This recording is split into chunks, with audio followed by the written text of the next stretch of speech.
आमदार अतुल भातखळकर आपल्या सोबत आपण त्यांच्याशी बोलणार आहोत। जो अर्थसंकल्प काल सादर करण्यात आला राज्य सरकारकडून बरीचशी टीका टिप्पणी होते आणि हॉलो आहे असं सुद्धा म्हणतात, त्याची अंमलबजावणी करता येणार नाही, आचारसंहिता लागेल म्हणतात। नाही, मुळामध्ये जुलैपासूनच सर्व योजनांची अंमलबजावणी होईल। येत्या 2-4 दिवसामध्ये सदन या अर्थसंकल्पाला मान्यता देईल, तो पारित करेल। विरोधी पक्षांना जर का या राज्यातल्या प्रत्येक माणसाला 5 लाख रुपयापर्यंतचं हेल्थ कव्हर नको असेल, शेतकऱ्यांच्या वीज बिलाची माफी नको असेल, तर त्यांनी बजेटला विरोध करावा।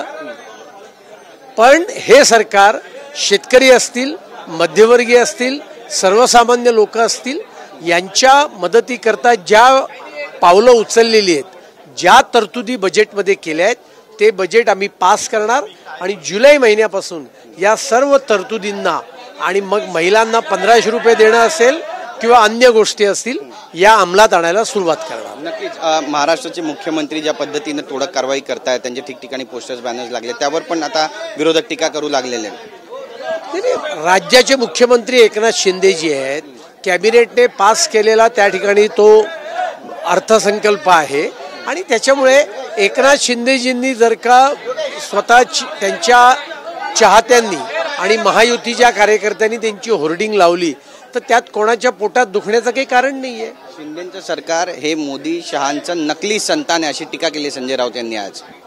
संजय राऊत एक वाया गेलेला मनुष्य आहे आणि त्याच्यामुळे संजय राऊत हेही बोलायचे ना, उद्धव ठाकरे 25 वर्ष मुख्यमंत्री राहतील। कुठे राहिले उद्धव ठाकरे? ते बोलले पुढचा पंतप्रधान उद्धव ठाकरे होतील, माननीय मोदीजीच झाले पंतप्रधान। आणि त्यामुळे संजय राऊत हे डोक्यावर पडलेले सद्ग्रस्त आहेत, त्यांच्या विधानांना कोणीही सिरियसली घेत नाही। बरं, महायुतीमध्ये सगळं काही आलबेल आहे असं म्हणावं का? कारण प्रफुल्ल पटेल ज्या पद्धतीचं विधान करतात, ते म्हणतात की लोकसभेमध्ये एकनाथ शिंदे यांच्या नेतृत्वात निवडणुका झाल्या, पण विधानसभेतही त्यांच्याच नेतृत्वात होतील, पण विधानसभेनंतर आम्ही ठरवू की मुख्यमंत्री पदाचा चेहरा कोण आहे। मनात काहीतरी वेगळं सुरू आहे, out of back of the mind काहीतरी वेगळं सुरू आहे। हे बघा, मला असं अजिबात वाटत नाही। याचं कारण त्यांनी जे सांगितलंय तेच माननीय देवेंद्रजी सांगतायत की विधानसभेच्या निवडणुका आम्ही एकनाथ शिंदेजींच्या नेतृत्वाखाली राज्यात त्यांचं सरकार असताना आम्ही लढवतोय।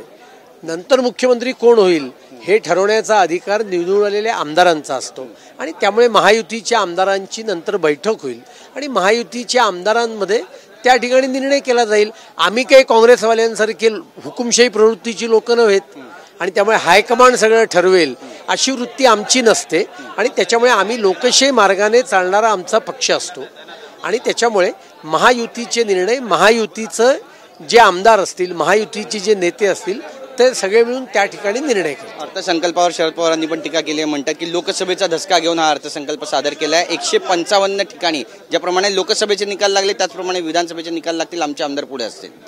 नाही, शरद पवारांना म्हणावं, गेला अर्थसंकल्प जो माननीय देवेंद्र फडणवीसांनी मांडला होता त्याच्यामध्ये सुद्धा अशा अनेक घोषणा होत्या ज्या लोकांच्या हिताच्या होत्या आणि त्याच्यामुळे नमो शेतकरी सन्मान योजनेमध्ये राज्याचा कंपोनंट आम्ही दिला होता आणि त्याच्यामुळे लोकांच्या हिताकरता पावलं उचलणं, निर्णय करणं, ते अंमलात आणणं हे आमचं काम असतं, ते आमचं सरकार काम करतं।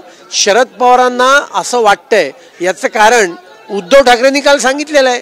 2004ला निवडणुकीच्या आधी शेतकऱ्यांना वीज पंपाची 00ची बिलं दिली आणि शरद पवारांची राष्ट्रवादी काँग्रेस आणि काँग्रेस सत्तेवर आल्यानंतर एका महिन्यात त्यांनी ती योजना गुंडाळून ठेवली।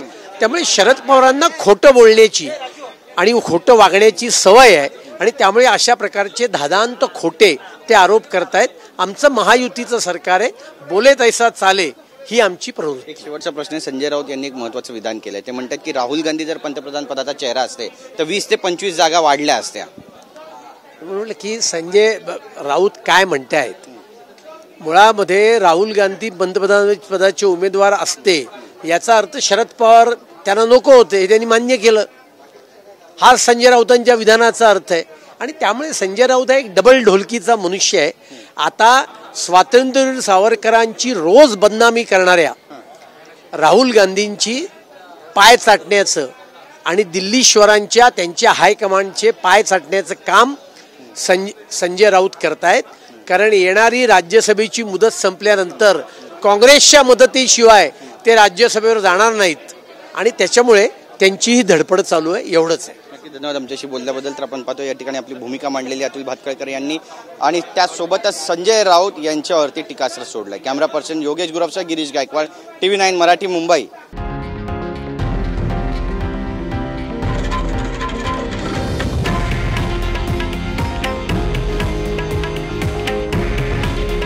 हे आहे देशातील नंबर 1 न्यूज नेटवर्क आणि आपण पाहत आहात TV9 मराठी. काळजी तुमची, हित महाराष्ट्राचं.